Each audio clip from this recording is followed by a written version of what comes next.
Welcome to the Pleasure Points podcast. I'm your host, James Rohr. I am a dating coach, energy interventionist, acupuncturist, all things focused to help you feel pleasure in this life. In this podcast, I get to sit down with somebody who's making pleasure a big focus of her life and her career. This is Shaunda Brown. She is the founder of the Goddess Institute. You can find them on Instagram at goddess.institute or goddessinstitute.co.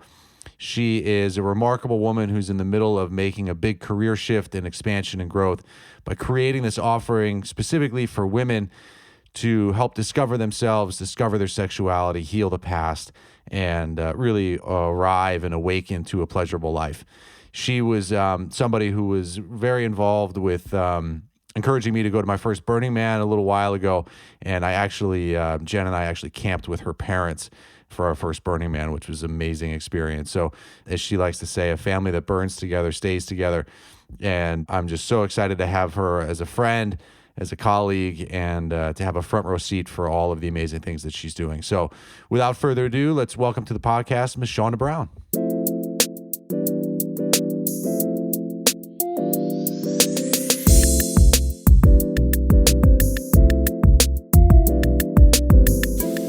Hi, Shaunda. Welcome. Welcome to the podcast. So great to be here. So this is Shaunda Brown. She's a badass woman who I've had the pleasure of knowing for a few years now in New York. And I partied and hung out and camped with her parents at Burning Man last year. Indeed. You were just getting back now from Burning Man this year, which we couldn't, Jen and I chose not to attend, and we missed it. We've had Instagram like FOMO for 2 weeks. I almost just shut it down and said I don't even want to look at it. You know? Yep, I understand that. So we've got a lot of stuff that I want to talk to you about. You want to hear about Burning Man. I want to hear about all the goddess stuff that you're doing. But first, why don't you give me the sort of the recap of Burning Man? Oh, This is your first time at Burning Man with a significant other. Yeah, this is my 11th burn and first year with a partner. My partner and awesome Matt Hunter and I went together, and that was a totally different experience. This is the year of love, is what I called it. Love for life, for myself, for my family and my tribe, and just truly embodying that in every moment and making decisions from that place of love and feeling myself at all times. And it ended up being the best burn yet for so many reasons. And yeah, it's the first time that I've actually felt so good coming back too. And I don't feel completely drained, which is Nice. Totally different. Yeah, nice. What was different? I know before you left, we talked about kind of managing your time and managing expectations at Burning Man. I'm curious to hear how that worked out for you. Well, I help run a camp, Mosaic, and it's such a great, amazing human collection of just awesomeness. And so we had an amazing leadership team this year, and everyone stepped up to make it the best ever and have that contribution be a focus. And so that was something that has always taken a lot of time. And this year we all chipped in together. So I had time to focus on my new love and contributing in other ways, like giving a few workshops on conscious sexuality. And that was amazing to do and be in that place. So everything worked out so perfectly, and prioritizing time for actually taking care of myself. I actually slept this year. Whoa. I know. Nice. It's amazing how good you feel when you sleep on the playa. And so it worked out really, really well. Nice. Now, I think it was your dad. It must have been your dad or your mom last year that was telling me, they're like, Shaunda's going to be late, but she's worth the wait. So how did you and Matt navigate? Were you attached at the hip the whole week, or did you separate? How did you coordinate okay, we'll meet up at sunset this place, or how did you handle some of the logistics there? So that was the biggest thing that I shared with you beforehand through our conversations, just about I was concerned about how that would look, because my aspect of Burning Man is complete freedom to do whatever I want to do and not have to be obligated to anyone else. So this is a huge opportunity to understand how our relationship worked. We've only been dating for a couple months, and the whole idea of, okay, I see you, you see me, let's go to Burning Man where I'm my best self and my worst self. and see what really comes up.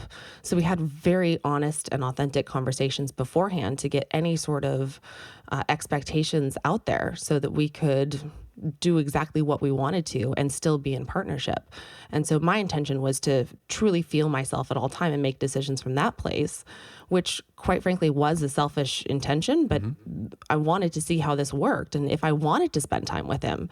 And it turns out that I did want to spend all my time with Matt, and we really synced on this, and he balances me out so well. And one reason I think I had such a great burn was because I actually took care of myself through his support of taking the time to sleep instead of saying, well, it's the sunrise set and Vic is DJing, there's flames, and then look, there's a zebra pole dancing, let's go to that flashy thing. It's like, let's prioritize and understand what we really want. What does our body really want? And so we were able to make decisions together and they just aligned. And so really grateful that was how it worked out. And as a result, so much more in love with each other and with myself and life in general. Yeah, rest helps. So how did he, what did that conversation look like? You're like, let's go see this next bright, shiny object. And he's like, babe, I think maybe we should get some sleep.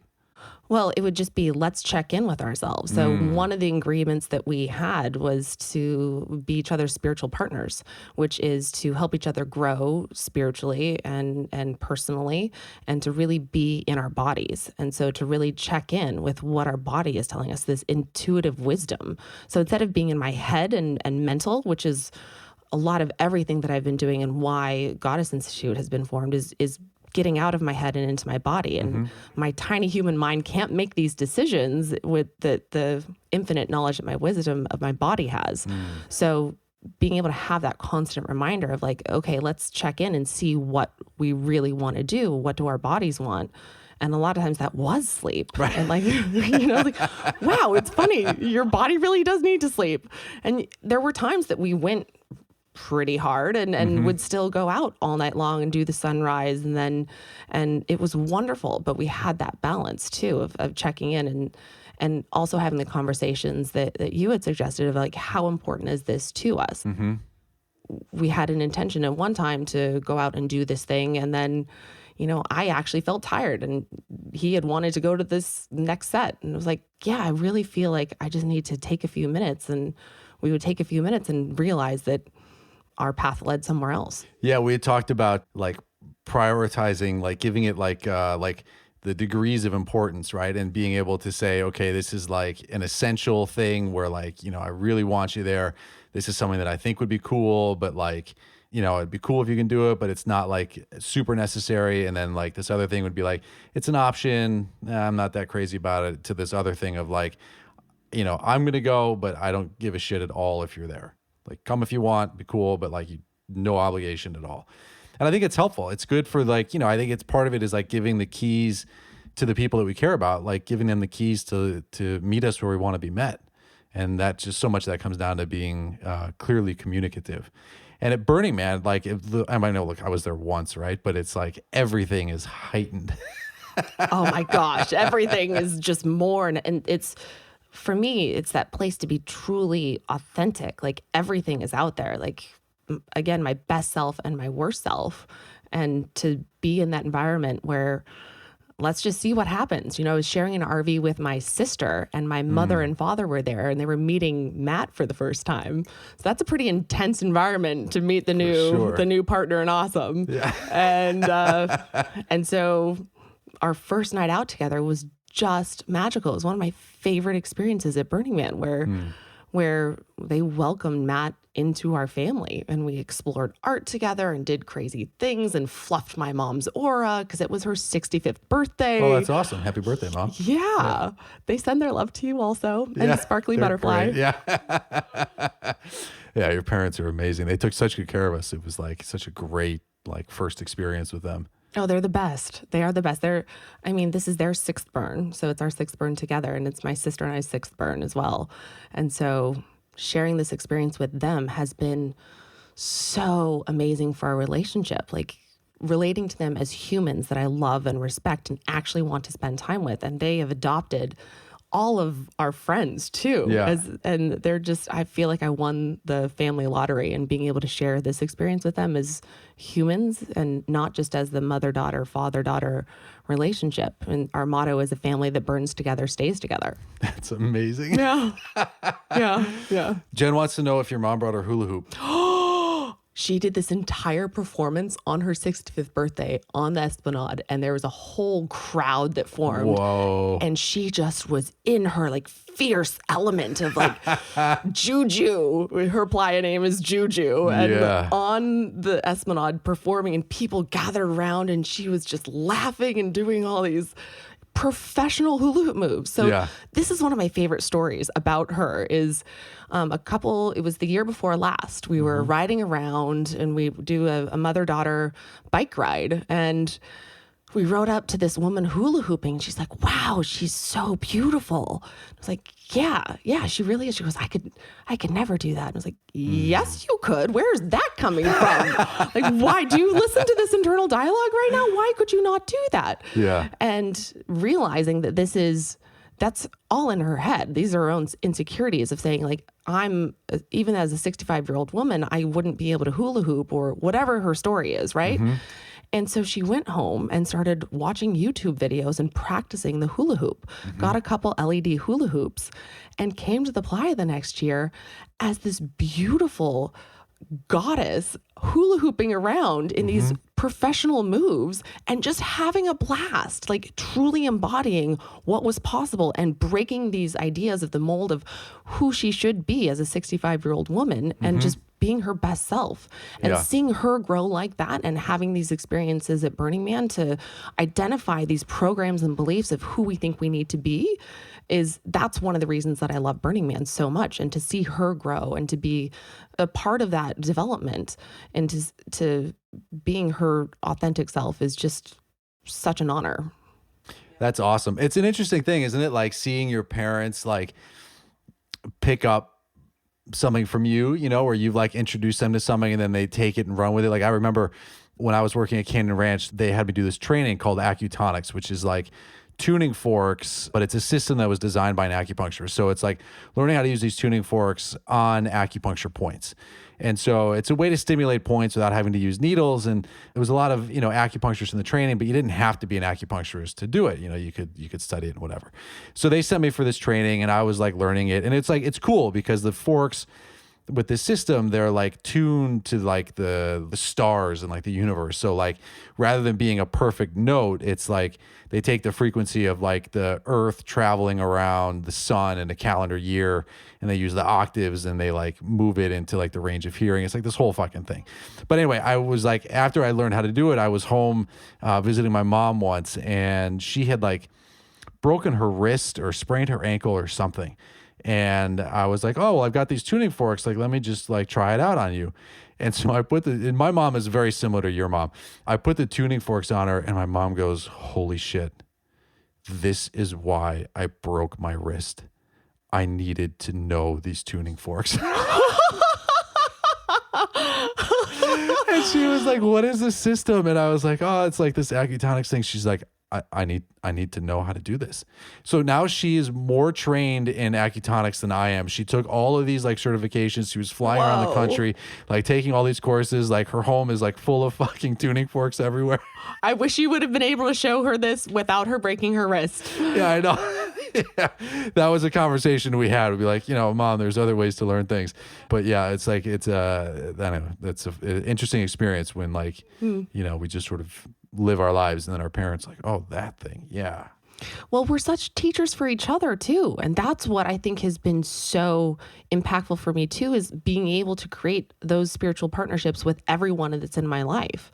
Like you are definitely a spiritual partner for me, of being able to give that honest, authentic feedback and be able to challenge those frightened parts of my personality or anything that comes up that doesn't serve what I need and want to be the best self and be able to contribute that love and help others be their highest selves. So like that is what parents can be. And so often we live these roles that whatever society tells us to, or expectations, and that's not the way it has to be. Yeah. I think the introduction, I mean, expectations are like the root of all unhappiness, right? It's like, Right. and I think that that's the thing that really, Buddha's got a I thing think that there. just totally is what fucks relationships between kids and their parents. I don't know. I like to think about stuff in terms of like, a little bit of like what's taught, what's born, what's sort of baked into us. And I'm just not convinced that resentment is like totally baked into us. Totally.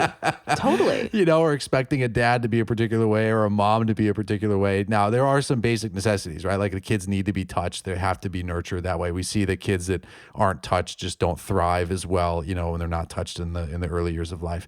But I think that touch and all that stuff can come in a variety of different ways. Yeah. I think that an interesting thing happens with teenagers. I mean, I think that sort of the chemical that kicks in or whatever happens where teenagers start to pull away from their parents. Part of it is to, allow to prevent inbreeding, right? Where they want to leave the clan and they want to like, they're more likely to find people outside of like their immediate biological group. reasons of it? Yeah, that's exactly. Interesting. But I think there's that element of like, there has to be some resentment because part of the challenge or the chore or the opportunity for us as adults is to like piece ourselves back together again with what I like to call like sacred glue, and so like, but shit has to fall apart first. And so getting angry, getting resentful, being hurt, feeling betrayed by the people closest to you is a great way to like have shit start to fall apart. And so that then in doing some of that awareness, you get to put it back together again with that extra intentionality of, I'm going to take radical accountability for my life. I'm not going to fuck around. Like, I'm tired of blaming other people. And like, we get to piece ourselves back together again. And so I think that, I don't know, on the spiritual sort of side of things, I think maybe that might be part of why some of this stuff happens. But there's this huge breakdown, I think, with our culture in that like we're not giving kids and teenagers and late teenagers the tools and the awareness and the support to be able to do that in a good way. And so instead we ship them off to college where they just get fucked up and party for a while. And then now they're graduating and like nothing's really happening. And, it's like millennial issue and stereotypes or whatever that is. Whatever. Yeah. I mean, it's just like, it's a breakdown, I think, in like the culture of initiation and support. And so I think, bring it back to Burning Man, in my experience with the Native American stuff that I've done and these different sort of ceremonies is like Burning Man is like a fucking 10-day ceremony, right? Or 9 days or however 100%. Long it is. Or if you're building, I know people that are out there for a month building. Right. And yeah, it's a whole thing.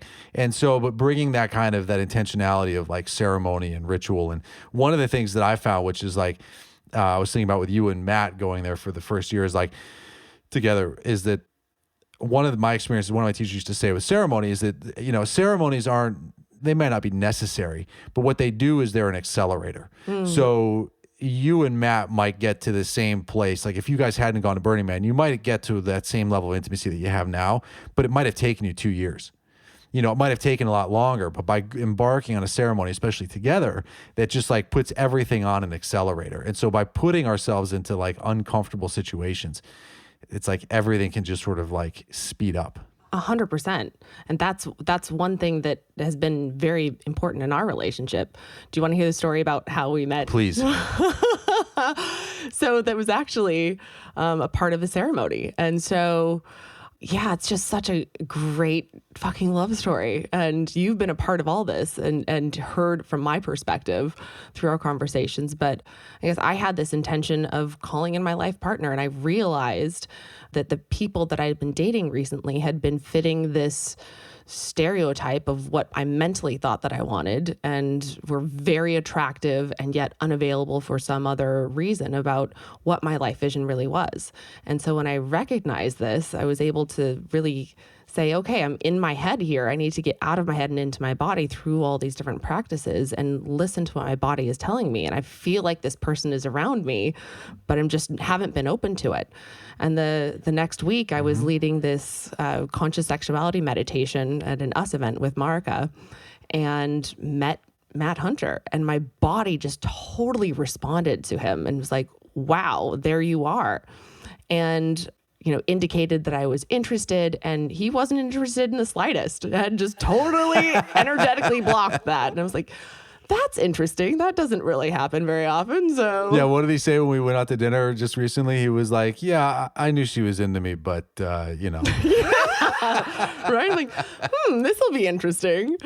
And so, just kept living my life. And I was leading a conscious sexuality retreat with the Goddess Institute the next weekend. And so really focused on that. And there was one incident when we were doing a ceremony, a sensual alchemy, where we were thinking about calling in our life vision. And we had 24 women that were circulating this energy, and it was palpable of what we wanted. And I was thinking about this next phase of my life with a life partner, and Matt came to me and it's like, wow, well, that sucks that he's not into me. So just keep moving on. And then he calls me randomly out of the blue and says, Shaunda, I need to talk to you. I know that I had kind of blocked you energetically, and that was a huge mistake. I'm so sorry.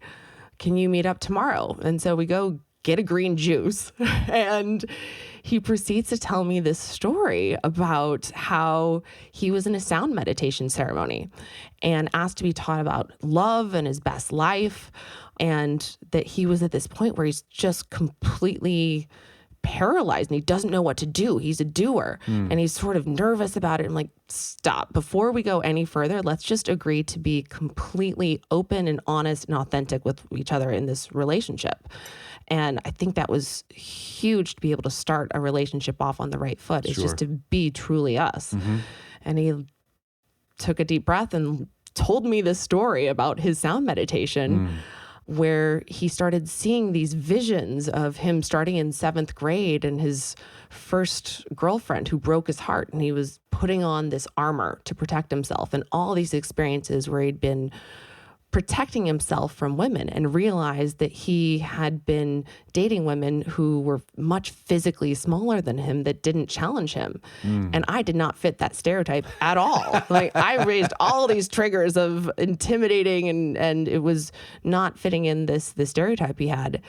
And the next vision he had was him as a leader, very clear vision of a leader, like literally a king on a white horse leading millions of people, an army of love towards this impact and change. And so aligned with what his calling is to be able to contribute to the world through the work that he does. And he looked over at the white horse next to him and saw his beautiful goddess, and it was me. Hey-o. Oh, hello. And so we saw our entire lives together and all these beautiful experiences of us creating impact and change in the world together, and how he was a better person with a goddess leader as well. And there was so much greater contributions he could do in the world with someone like me.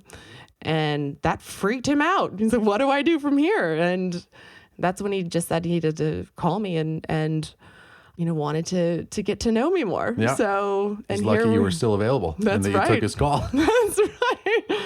Delete. I'm busy. Yes. Really, really glad that worked out the way it did. And here we are just a couple months later. And through being totally authentic and open and committed to being each other's spiritual partners, that's led us to be where we are and completely in love with our lives and each other. And these forms of ceremonies can be so impactful. And it doesn't have to be a formal ceremony of this aspect of taking all the effort to go to Burning Man. If we bring attention and intention to anything, that can be a ceremony all into itself. What we bring awareness to and consciousness to, that can be that powerful as well. Yeah, and good on you for taking the call. You could have very easily just been full of resentment and felt rejected by him and wanting to punish, like, the fact that he didn't pick up on your initial advances. And, it could have gone any number of ways. But to, just to celebrate you for a moment, like, to take that, to have that presence and to just be like, yeah, like, okay, my first advance didn't go the way I wanted to, but like, this guy is like reaching out to me and, let me check in with myself and see if, okay, yeah, I'll take the call and let's see how it goes. Yeah. And that's what it's been, is really a lot of work on myself to get myself out of the way. Yeah. And so, it's every day is a work in progress of checking in and seeing what is the best step next forward and what does my body tell me? And that's what the whole idea of conscious sexuality for me, and what that means is feeling the infinite wisdom of my body. And so just another example of him being able to do that same process as a man and having to go through this ceremony to be able to make those realizations. And it didn't have to have that happen that way, but it's just one tool that can expedite that process. Well, it's nice too that you guys have, it sounds like you have like a similar language, and so I noticed it with Jen, and I don't think it's necessary for like a relationship to be great, like in the beginning, like people that are just starting to date. I don't think you have to find somebody who like thinks exactly the way that you do. I mean, no one's going to think exactly the way you do, but when there's like, certain like a language, sort of, in this case, it'd be like sort of the language of spirituality, perhaps, where, you can talk about like integrity, you can talk about accountability, you can talk about shadow work, you can talk about diving into your shit. And like the other person knows like what that is, they have a sense of like what the fuck we're talking about. And some people, they don't have that and they don't know that. And I've seen it with clients that have been married where all of a sudden one of them goes to like a goddess retreat, or they go to, they get really into yoga, right? And they start developing this like new language, and they have these new words and this new language to identify things in themselves. And without sharing that language with their partner, who's known them in a very different context for so long, the resentment just starts to build, because it's like they expect that partner to have that language. And it's like, no, this is like an educational piece. Right. But don't educate them out of like this shitty place. Like do it as an invitation to grow together. Yeah. But also, like, I think sometimes that as sort of education piece comes with this vibe of like, you better get this or else.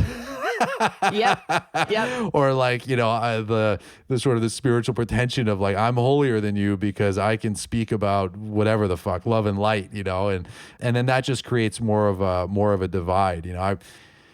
I don't know. I just think that like the work to connect is so important, and it's so much easier to focus on division and like pointing fingers and to like identify what's not right, but to retrain ourselves to see what's good and what's healthy. And like, maybe you don't want to keep building with this person, and that's like a separate conversation, but you could still celebrate what you've had, what you've done, and taking that kind of radical accountability. Now you've used a phrase a few times that I'm curious if you could sort of define, which is this spiritual partner. What does that mean to you? So one thing that Matt and I did was set our intentions for each other on the Friday night at the burn. And that was just checking in with where we wanted our lives to go. And one of those was to be each other's spiritual partners. And the first book that we read together was this book, Spiritual Partnership. And it was all about how we can show up as individuals in a partnership to be the best versions of ourselves and to support each other in that spiritual growth. And I view that one of my purposes in life is to continue to grow to be the best person that I can. And through that is challenging those frightened parts of my personality so I can get myself out of the way to continue to let the magic of life happen and just surrender to this and feel into my body and feel into this deeper sense of meaning, analyzing the intentions behind this and getting out of my head again and into this feeling of wisdom. And so we have agreed to support each other in that way and have a certain set of questions when we recognize that each other is coming from this frightened personality, or whether that's a sense of scarcity or judgment, and or what's resonating and what's the why behind the why, and where are you feeling that in your body, so that we can hold each other accountable for really, really showing up as the people that we want to. Cool. So I guess I'm still a little confused. Like, what's that distinction of that process being spiritual? Like, what I'm hearing is like a lot of body, like getting into the body. I understand, I think a little bit some of the distinction between like the head stuff and being in your body, but like, I'm curious about like the unpacking a little bit that spiritual word. So it's multisensory perception. So if we use 5 senses, there's only a limited amount that we can actually comprehend as humans. We have this tiny human brain that can't understand this whole other sense of intuition. And so for me, being able to understand what that spiritual growth is, I have to tap into this deeper sense of multisensory understanding and knowing. And the way that I can do that myself is through understanding what my body is telling me. So being able to have that intuition through recognizing the signs in my body. And this is why conscious sexuality has been such a huge, important tool in my life, is because when I'm in my head and thinking about things, it's this mental aspect instead of this emotional and physical thing. It's getting into this analytical sense rather than feeling what the right answer is. And so part of the spiritual growth is to really being aligned with this beautiful body that we've been given, to use that in a way that can help us in that development rather than be this thing that we have to take care of. And being able to really take care of myself and honor myself in that way has allowed me to make so many better decisions that are from this deeper sense rather than this mental sense. So that's why spiritual partnership has so much alignment with the physical sense of being as well. Interesting. Yeah, just the sense of intuition again. And so like that spiritual growth is more personal development of like constantly challenging these other programs and beliefs that have been conditioned to us by society, by our family, by our experiences, and being able to have that better sense of how we approach situations, to have this way of getting our own conditioning out of the way so that we can really be present, truly present and authentic in that moment, and being able to be there for other people. So in the spiritual thing, in the sense there of like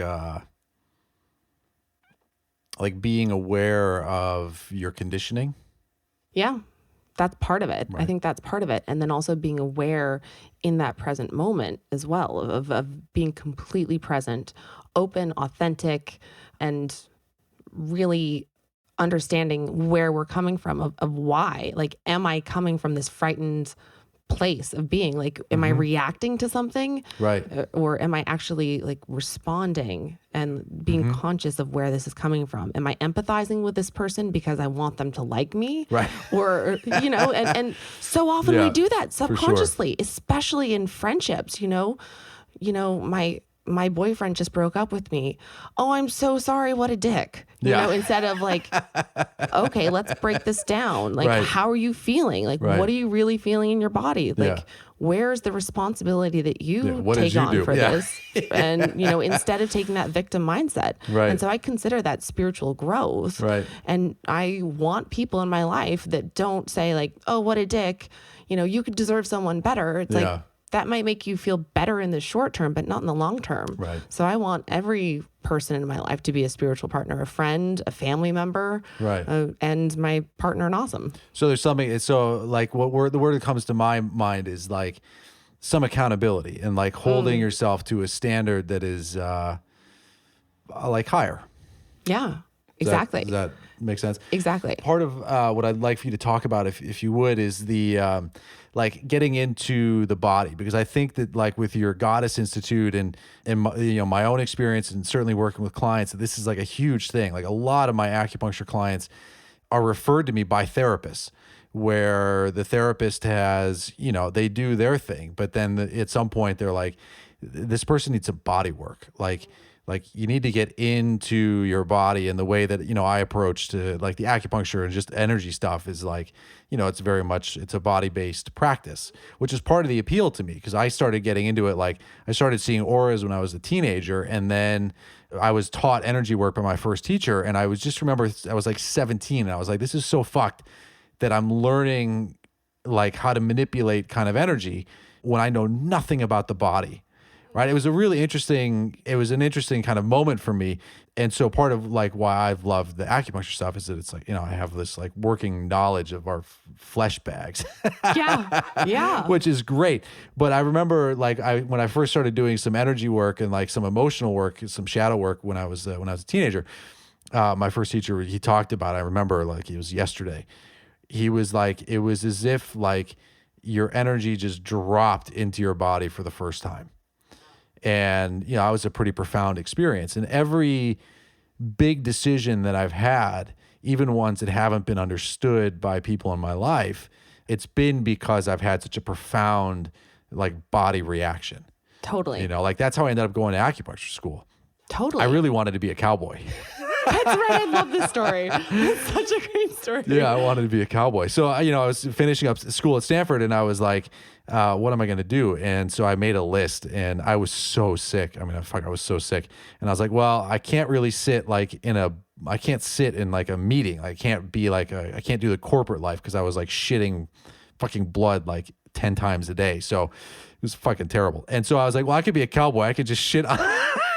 Is that the I could just like shit blood everywhere, like all over Montana. I didn't know anything about anything. And I was like, well, I'll be like a ranch hand in Montana. And then I was like, number 2, ranch hand in Idaho, like number 3, and I was just like, what the fuck? And then acupuncture school was number 10 on the list. I had like moving back home on there and like, business school was what my dad wanted me to do and all this shit. And so I wrote it down and then I read the list. And all the cowboy stuff was kind of like neutral. I wasn't even looking. I was just reading the list. Like, what did I just write? But I wasn't like looking for something like in my body. But then I noticed when I got to like the business school, like I got all tense. And then when I got to acupuncture school, I just immediately took a deep breath and my shoulders relaxed. Exactly. And there was like a sense of like coming home into my body. Yep. And it was the last thing that I wanted to do. Mm-hmm. I was like, who the fuck goes from Stanford to acupuncture school? I was like, my dad is going to be livid. Right? Right? But like, I how think my can you dad deny actually that? said that. He even said it a couple weeks ago. He was like, who does that? I mean, now I think it's more common now, but at the time, like nobody was doing that. And so I was just like, fuck. But I knew, I don't know anything, but at the time I was still like, I think this is an important reaction, especially when my body, I'd felt so betrayed. Just frustrated with being so sick that then when I had that relaxation, I was just like, whoa, this is something. And so then for the next like 4 weeks, I kept rereading the list, hoping that my body would like be different. I was like, come on, Montana, come on, big sky country, make this work. I'll learn about horses. But every time I read the thing about acupuncture school, my body's like totally relaxed. Yeah. And then I was like, well, I'll give myself like 6 months. And if I hate it, I'll do something else. And when I got to acupuncture school, I was just like, oh, I know this already.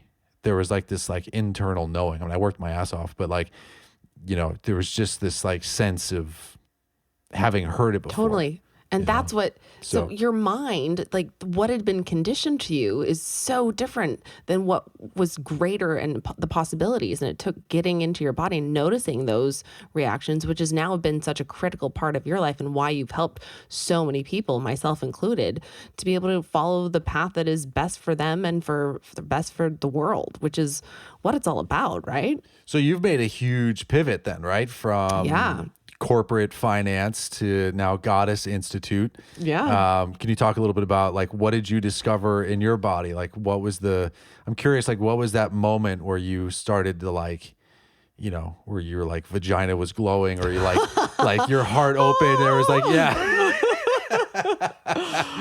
Oh, well, so I recently created Goddess Institute, and it has been such a transformational aspect for not only myself, but for the women that join that community and attend our events and retreats. And a lot of people have asked me why I started this. It's so different than what I had done before with helping to build SoFi into this, what is now a several billion-dollar company. And I guess that story all begins with myself moving to New York about 3 years ago to help open the office for SoFi, which is, we created the student loan refinancing market. So being a woman in the fintech industry and working hard to prove myself as a woman in a man's world and having a lot of that attachment to ego to really prove how I was worthy and how I could create something and working, 80 hours a week, sleeping 4 hours a night, totally in my head, not taking care of myself physically, and just totally out of touch with my body. And it took me actually this experience where I went to Summit and was snowboarding and with all these, professional snowboarder dudes that were very high profile CEOs and we were all snowboarding. They're like, whoa, you're a pretty badass chick snowboarder. I'm like, yeah, let me show you what women can do. This is awesome.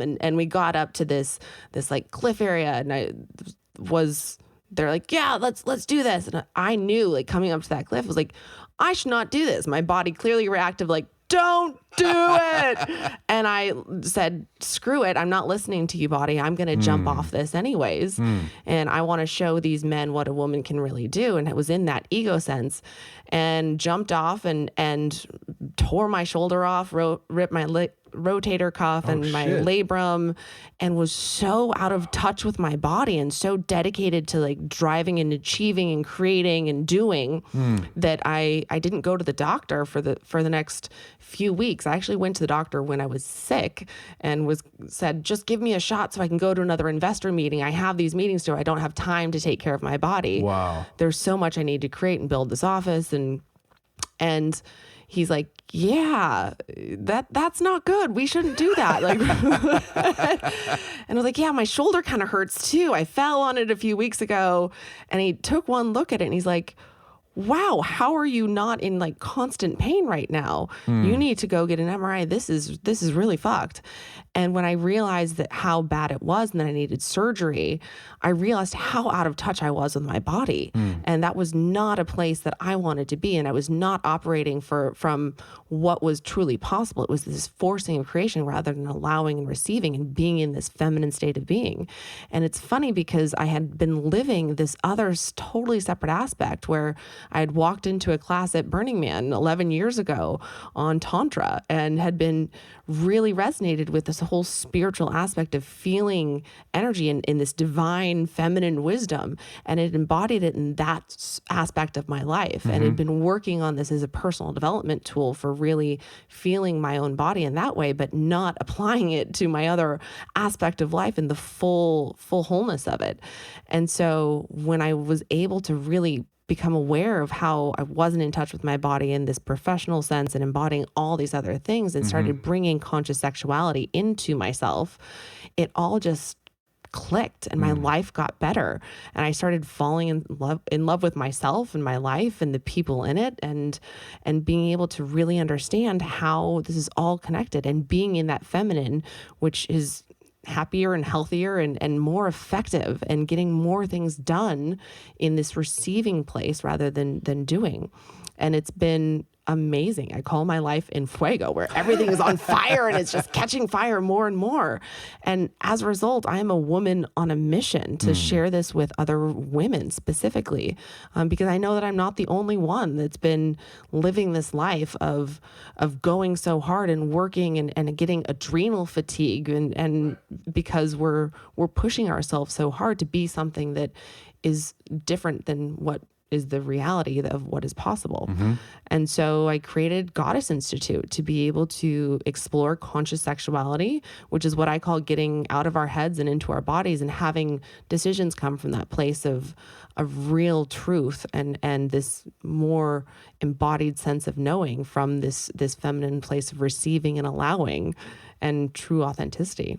And it's been amazing. And so you're hosting retreats and lectures, right? That's the main thing now? Yeah. So we do monthly events mostly in New York and retreats that have been truly transformational for me. I mean, as I told you earlier, the vision of seeing my partner in awesome and as a result, several other women have called in their partners, gotten new jobs, started new companies.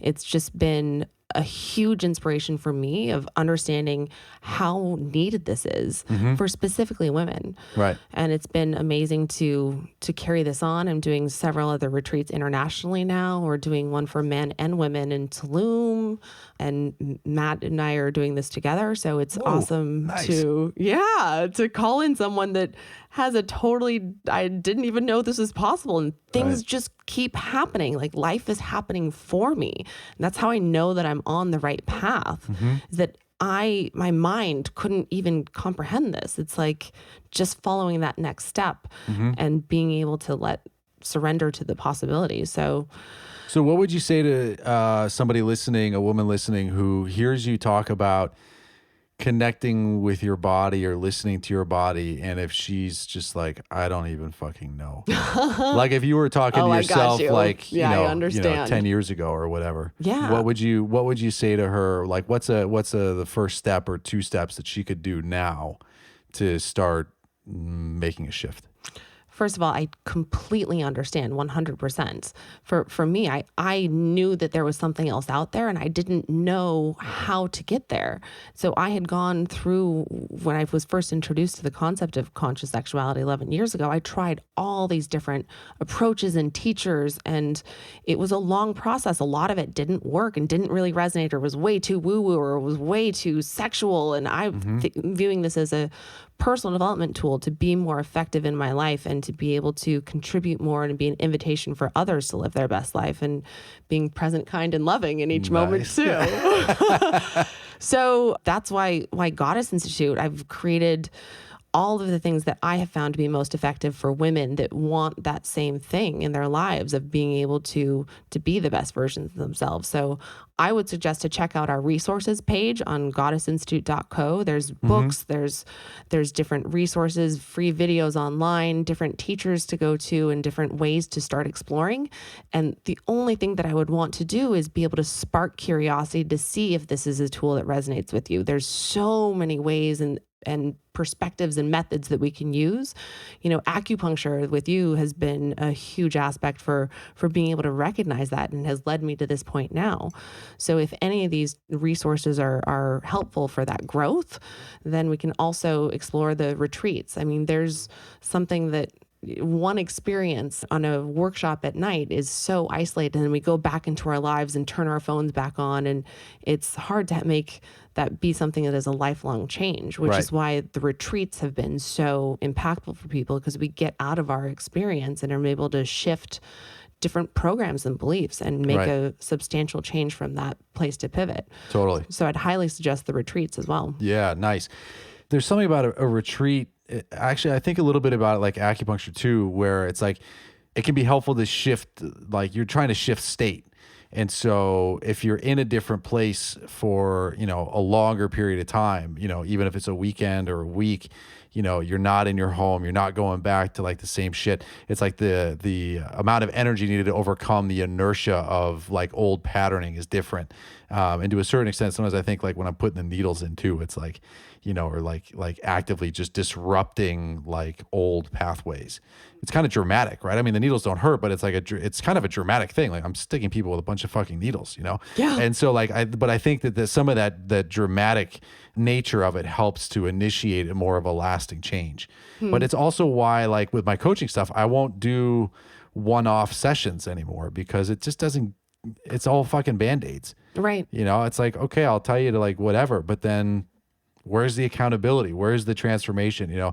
It's a very unique person who's going to be able to take one session and implement it in a way that's going to yield them that kind of outcome that they want. Right, exactly. And that's a huge part of it, is creating that for Goddess, it's sisterhood of people that can support and elevate and hold each other accountable. And that's what's been something that has been more transformational, is being able to make decisions and have people say, hey, you said that you were going to do this. What's going on with this? And having those check-in calls and being able to take those next steps. And it sparked curiosity. And if it was up to us alone, we may have the billion other priorities that come up in life, right? And so being able to not have this just ourselves, but have this beyond ourselves has been really critical for taking the next steps and being able to follow through on what we know is the best thing for us. Yeah, it reminds me of a client that I had a while ago who is beautiful, like she has radiance. It's really nice. And somehow we started talking, we were talking about her boyfriend, or we were talking about sex and stuff. And, it was just this kind of like ping that sometimes I get, in a session and stuff. And I just asked her, I was like, have you ever had an orgasm before? Oh, that makes and me she was sad. like, yeah, and I was like, I know what. Yeah. And she was like, yeah, I mean, well, no, I haven't. Yeah. And I was like, okay, like, you're not alone. There's, I've heard this 100%. before. There's a lot of that out there. And I said, well, what about like do you ever like masturbate? Do you ever like touch yourself? And can you get an orgasm if it's just you? And she was like, well, I don't really do that. And it was like, I had like another ping, you know? And I was like, is it because you get bored and you think about other things that you should be doing? And she was like, 1,000%. She's like, I start touching myself and I just think that this is like an unproductive use of my time. Like such a New York, Totally. such a New York kind of mindset, right? Like I got shit to do. But that's, in talking about sort of like the ongoing accountability of like the sisterhood and getting that support from each other. And, I think stuff like it's important. It's really, really important. And that story is so typical of a lot of women. And I'm astounded to hear that this is a very, very common problem. Yeah. And so being able to show a very safe and effective way that's also scientifically based about Right. being able to bring pleasure to painful experiences. So be thinking about a traumatic experience and bring pleasure to that, to negate that belief system that we had before that. And also to take that sexual energy and be able to bring that towards other areas. So like working towards being able to speak our truth and bring that energy towards something of like our vision and focus that in an effective way. Yeah. If we think that sexual energy is not the most productive, for example, we can make that into something that is really productive and supportive of what we want long term. Yeah, I like that.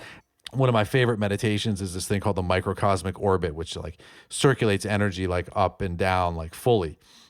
And, when I'm evaluating a client, a coaching client or an acupuncture client, we're assessing like, how is the chi flowing, right? So what's going on there? And I'm reminded also of a client that I had for fertility. And she was having a hard time getting pregnant. And I was just like, listen, I was like, from what I can tell, part of the block that's happening here is like you're only receiving like the bare minimum of your husband's energy. I was like, so like you're thinking about like the sperm meeting the egg. And I was like, but I think there's another alchemical process that has to happen. And I was like, you need to receive your husband into your heart. I was like, so when you're like having sex, my suggestion is that I want you to think about like breathing or receiving his energy all the way into your heart center, right? And then you can like give that back and you can receive it. You get the polarity and all that shit. But like, I was like, no, it can't just be this like clinical, like sperm must meet egg. We have, the Yes. the ovulation window, it's like, you gotta like, and I get that it can be, tiring and it can become clinical, but, I was like, I really want you to think about receiving your partner like into your heart center. And like that like blew her mind. She started crying and was, Oh, wow. it was like That's a whole thing. So did that work out then? I don't know. Actually, I haven't seen her since. Let's hope Sometimes so. when they don't like the message, you don't see him again. Yeah. Or maybe it worked out perfectly. Maybe it was and so perfect. That's happened too. Yeah, exactly. Yeah. I followed up with a client once and I said, hey, what happened to you? And she was like, oh, I got pregnant. And I was like, oh, when you didn't think that you could ever get pregnant. Like that would have been fun to hear. Thanks, Jim, by the way. But I think that's a huge thing that you bring up here is the polarity between men and women. We give through our hearts as women and receive through our lower chakras, and men are the opposite, have that polarity of the positive pull through their lower chakras and receiving through their hearts. And so having that flow go through. And so women, we need to be aware of heart raping men, of like really coming in too strong and being able to be invasive in that way. And it may be stereotypical, but I've seen this time and time again with men that just are not open or open a little bit. And we as women will be too forceful and going too hard into this negative pull center. Interesting. Yeah. Yeah. I just think all that communication is so important. Like some of my coaching clients in the last couple of weeks, they've been reaching out to me because their partner is not doing or doing something sort of intimately that they like or that they don't like, or, this one's a bad kisser, the other one, I don't know, is whatever. And, they're like, well, can I even say something? And I was like, absolutely say something, like, but say it as a bridge, right? Say it as an invitation to your heart and to like growing together. I was like, if you come at that conversation as like, you need to change this or else, I was like, no, he doesn't need to change that. Like he doesn't need to do anything. But if you'd like him to make a change or, transform how he's approaching you, like, then you can be like, hey, like, in order for me to be like happy or like this is what I'd love to see, but then also be sure to ask like, well, what do you like? What's Totally. important to you? Like, how do we make, making out or intercourse or sex or whatever, like, how do we make that even more enjoyable for you? Like, what are you into? Totally. And there's simple ways to be able to connect and communicate that make that so much easier and facilitate that. So one thing that I would suggest for women to communicating to men is asking or stating clearly what they need and showing why they need it. It's very simply saying what they will get if they give this to them, and then asking how they can support in them getting that. So that's very clear. Yep. And then being able to have intentional ways to connect. So whether that be the eye gazing, and I love the way that you and Jen do your eye gazing, even when you're traveling. Yeah, the eye thing over FaceTime. Yeah, it's so great. Oh, I did it with my kid. How did that work out? Because it's like he's 6 now, so sometimes it's like it can be hard to connect, right? And I live in New York, he's in the Midwest with his mom, and I was like, Wyatt, like I want you to look in my eyes, and he was like, okay, and then he like looked, he did it, and then he looked away, and I was like, no, I want you to like keep looking in my eyes, and he was like, okay, and then I was like, all right, I'm gonna count to 30. We're gonna hold each other's eye contact for 30 seconds. And he was like, okay. So then I start counting, like after like 8 seconds, and he's like, why are we doing this? Oh God, it was great. Oh, that is. But he did it. He held it for the full 30 seconds. And like, I felt more connected to him. There's just something about that, the eye contact. I mean, Chinese, what's the saying? Like the eyes are the gateway to the heart or whatever. Chinese medicine, they've talked about that too. For thousands of years, they've said, the eye is the portal to the heart center. And so, yeah, Jen and I have been doing the eye thing, and she calls it the eye thing. So, well, at Burning Man, Matt and I led a few different workshops, and it culminated in a 10-minute eye gazing meditation. We call it it's the KISS meditation. So kinetic, intimate, slowing down, and sensual. Nice. And so with one person, 10 minutes? One person, 10 minutes. Some of them were with partners. Some of them were with someone they had just met for the first time. Yeah. New partners. People fell in love after that. Sure. Oh my God. It was so impactful. Like, it's just 10 minutes. Yeah. And I think that half the people were just pouring out love through their eyes in the form of tears and having this experience with one another. And I was guiding this meditation of taking them through the story and the phase of their lives and this experience, and that really created that intimacy. And so having that connection, what I call it the window to the soul, is through your left eye. And it's been beautiful to see how that exists. So I did this with my mother, for example, when we were in Turkey last. And it was just so impactful to share that with your mother. There's different levels for whether you're a couple or a coworker or a friend. There's different ways that you can connect heart to heart, circulate that energy, sync the breathing, and it's just that connection to oneness. Yeah. And that's what another definition of conscious sexuality. Right. And it's such an arrival into the moment. Yeah. Oh, it's fun. All right, so let's start wrapping this up here. So, how can people find you? What's the best way to stay in touch and learn more about the Goddess Institute and the power of Shaunda and all things that you touch? Oh, you can start at goddessinstitute.co and reach out to me on Instagram at Goddess Institute or Facebook there. We have monthly events in New York when we'll be doing them all over the country and the world coming up, and a few different retreats as well. They're mostly for women, but we are including men for this as well when men are ready. So yeah, when I was seeing all the testimonials from your last retreat, I'd never wanted a vagina so bad. It's just like, wow, they had this amazing experience. Like every woman was posting like phenomenal things about this retreat. And I was just like, oh, I'm so can I identify as a honored. Woman for 48 hours? Yes. It's amazing how many men have asked about like, if you never need any support or some demos or whatever that looks like, I'm here for you. That's amazing. That's why I'm just so honored and grateful to share this experience with women, because I know how impactful it is, and I've seen the transformations myself. So I am a woman on a mission to be able to share this and be able to help people live their best lives, and specifically women. Well, I'm lucky to know you. Oh, I feel the same. It's amazing to see how you've grown in the last, year and a half, 2 years, especially. And I'm just really honored that you're in my life. And I know that I've already seen the impact that your work has had on women in the community. I look forward to that just expanding even more and more. Thank you, Jim. I really appreciate you. Thank you so much for being on here. We'll have to do it again sometime soon. And that's what we got for you guys. So check out Shaunda at allthingsgodnessinstitute.co, and I'll catch you later. Ciao.